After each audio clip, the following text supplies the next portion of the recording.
मुख्यमंत्री स्वयं उसको बचाने का प्रयास करेंगे, फिर भी वो नहीं बचेगा, जाएगा जेल। क्या लगता है कि कैंडल मार्च निकालने से केशवपाल जी को इंसाफ मिल पाएगा? केशवपाल जी की कातिल को अगर पुलिस गिरफ्तार नहीं करती है तो बहुत बड़ा विडंबना बढ़ जाएगा सासाराम में। ये संतोष पाल का वचन है। रोहतासी जिला का बात है। बटिया में विनय पाल जी का हत्या हुआ था तो कैंडल मार्च भी निकला था। उस समय शासन और प्रशासन और सरकार का भी पुतला विधान हुआ था। फिर भी अभी तक दोनों केस में अभी तक अपराधी गिरफ्तार नहीं हुआ। तो क्या लगता है कि मतलब केशवपाल जी को अगर पुतला दान होता है, कैंडल मार्च निकलता है, अगर फिर भी कुछ नहीं होता है तो फिर आप लोग क्या कीजिएगा?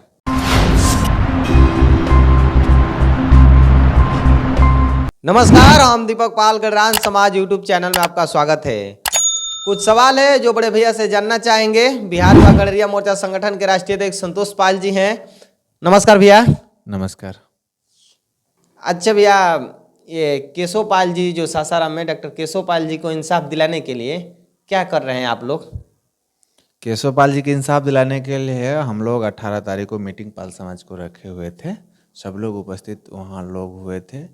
फाइनल डिसीजन यही हुआ कि हम लोग 23 तारीख को संध्या 4 बजे सासाराम पायलट बाबा के मंदिर से कैंडल मार्च चालू करके और पूरे शहर में सासाराम कैंडल मार्च निकालकर एक विरोध पुलिस के खिलाफ किया जाएगा। अच्छा, क्या लगता है कि कैंडल मार्च निकालने से केशवपाल जी को इंसाफ मिल पाएगा? प्रशासन जगेगी?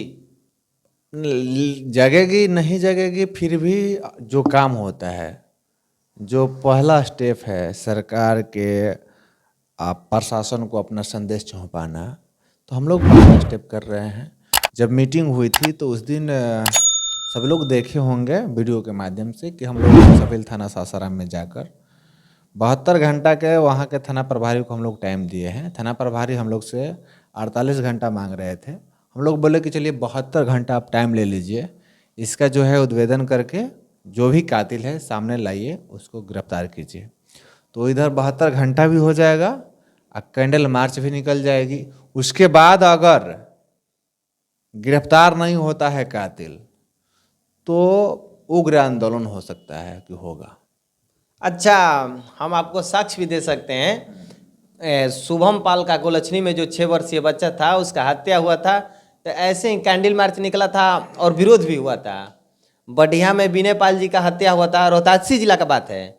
बटिया में विनय पाल जी का हत्या हुआ था तो कैंडल मार्च भी निकला था। उस समय शासन और प्रशासन और सरकार का भी पुतला विधान हुआ था। फिर भी अभी तक दोनों केस में अभी तक अपराधी गिरफ्तार नहीं हुआ। तो क्या लगता है कि मतलब केशवपाल जी को अगर पुतला दान होता है, कैंडल मार्च निकलता है, अगर फिर भी कुछ नहीं होता है तो फिर आप लोग क्या कीजिएगा? देखिए, संवैधानिक तरीका से जो भी संविधान हम लोगों को इजाज़त देता है, संविधान के संरक्षण में रहकर केशवपाल को इंसाफ दिलाने के लिए हम लोग वचनबद्ध हैं। किसी भी सूरत में, किसी भी हाल में, किसी भी परिस्थिति में केशवपाल के कातिल को जेल भेजवाना हम लोगों की प्राथमिकता है। जेल हो जाएगा, एकदम श्योर गारंटी। इस केस को हम लोग देख रहे हैं। इस केस की लड़ाई हम लोग खुद लड़ रहे हैं, लड़ेंगे।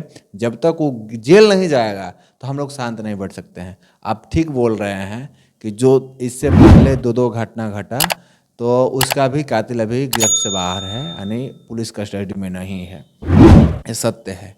लेकिन इस बार जन आंदोलन होगा, पूरे सासाराम चक्का जाम हो जाएगा अगर गिरफ्तार नहीं करेगी पुलिस को। पुलिस तो उनका कातिल को, केशवपाल जी की कातिल को अगर पुलिस गिरफ्तार नहीं करती है तो बहुत बड़ा विडंबना बढ़ जाएगा सासाराम में। ये संतोष पाल का वचन है कि किसी भी तरह कातिल को गिरफ्तार करवाएंगे हम। साथ, सिर्फ साथ चाहिए तो केशवपाल जी की परिवार के, जैसे उनका बेटा का, उनका जो परिवार हैं उनका, वो अगर साथ देंगे केस लड़ने के लिए तो एकदम श्योर है, ये गारंटी है। समाज को एक भरोसा के तौर पर हम दिलाना चाहते हैं कि उनका कातिल जरूर जेल जाएगा। चाहे वो कातिल कितना भी बड़ा शक्तिशाली हो, चाहे उसके पीछे कौन है गृह मंत्री का पैरवी हो, लेकिन वो जाएगा। मुख्यमंत्री स्वयं उसको बचाने का प्रयास करेंगे, फिर भी वो नहीं बचेगा, जाएगा जेल। कुछ भी हो जाए, डॉक्टर केशवपाल जी को इंसाफ दिला कर रहेंगे। एकदम दिला के रहेंगे, चाहे हमको ही जेल क्यों न जाना पड़े।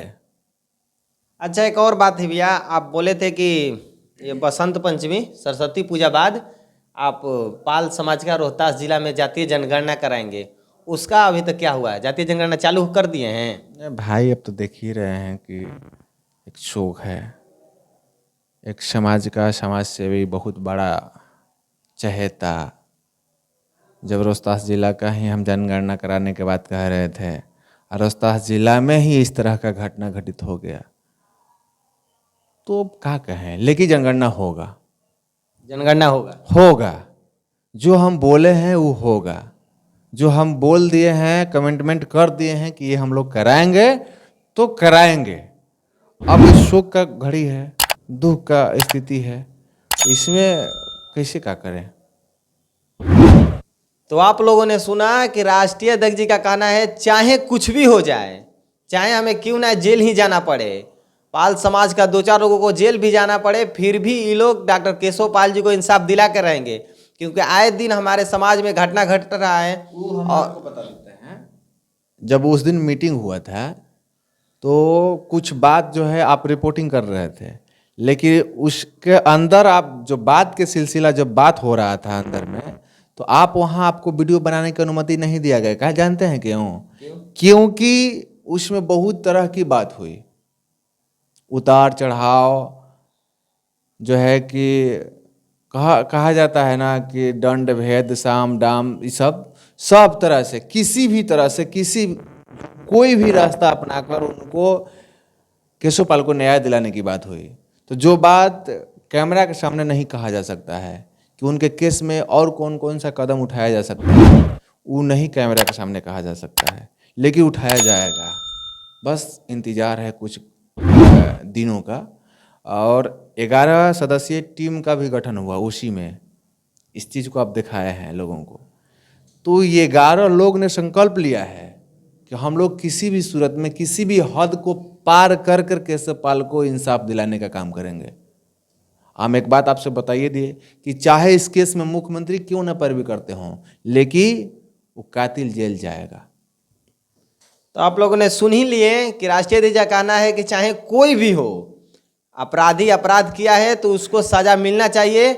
आए दिन हमारे समाज में घटना घट रहा है, तो जो केशव जो क्या बोलते हैं विनय पाल जी का जो घटना हुआ और शुभम पाल का हुआ, वैसा अपराधी खुला न घूमे, इसीलिए डॉक्टर केशव पाल जी को इंसाफ दिलाए के रहेंगे। और चाहे कुछ भी हो जाए, इंसाफ पाल समाज को मिलना चाहिए। और 23 तारीख को कैंडल मार्च रखा गया है। तो आप सबसे हम भी विनती करते हैं कि आप लोग पायलट बाबा तक 23 तारीख को संध्या 4 बजे आकर और केशव पाल जी को इंसाफ दिलाने के लिए कैंडल मार्च में शामिल हो। और आपका बहुत बहुत धन्यवाद। और केशव पाल जी को इंसाफ दिलाने के लिए आपका क्या राय है, एक बार कमेंट बॉक्स में ज़रूर बताइएगा। और गडान समाज चैनल पर देख रहे हैं तो चैनल को सब्सक्राइब करना और इस वीडियो को शेयर करना नहीं भूलिएगा। आपका बहुत बहुत धन्यवाद।